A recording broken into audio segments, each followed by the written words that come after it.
see now with people like Berner and his Cookies cannabis empire. So it was pretty dope to see last year when Berner came to New York and said this in an interview with The Breakfast Club.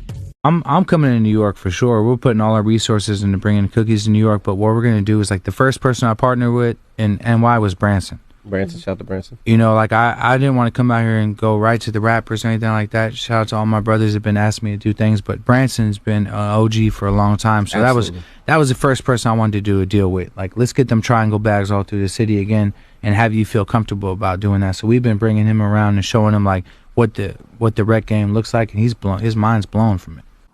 I'm excited to see what Berner and Branson do in the future with their upcoming brand or strains. We'll have to see what happens. But I think it's super smart of Berner to link up with an OG like Branson. Not only because it's a smart business move, but because legends like Branson deserve an opportunity to operate in the legal market. And specifically for Berner, well, I'm just going to read an excerpt from a Leafly article that was published earlier this year saying, quote, "Let's just say that if modern-day weed mogul and Cookies CEO Berner mapped his business practice and product lineage on a family tree, Branson would be his grandfather, and Berner would be the first to tell you that his genius genetics trace back to the Branson's pre-social media influence." End quote. Now, when it comes to Branson as a person, he's someone that genuinely cares about his community and has taken actions to help support the younger generations coming up. And that's what really makes someone an OG. You can be in the older generations and not be one. Branson has helped his community in many ways, but one notable example is that Branson started his own juice company.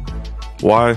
Because Branson has seen over the years how the options for food and drinks have become more and more poisonous, processed, unhealthy foods and drinks.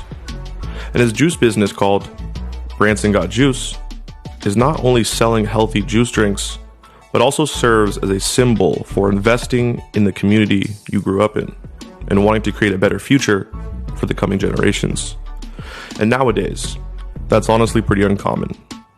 Remember, you can be old and still not an OG. OGs look to mentor and help younger generations coming up. I was lucky enough to talk to Branson for a couple hours on the phone the other day, and if I had to summarize the conversation I had with him in one word, well, that word would be wisdom. Branson had longevity in an environment where that's pretty fucking hard to do. The history of New York's cannabis culture in the second half of the 20th century is the history of Branson. Big shouts out to Branson, the New York cannabis legend, and big shouts out to anyone watching this from the East Coast, especially the folks in New York and New Jersey. If you like this episode of High Design History, please make sure to hit the like button, comment, share, subscribe, and follow me on all the social medias. The links are down below in the description. Anyways, this is LMC, signing out.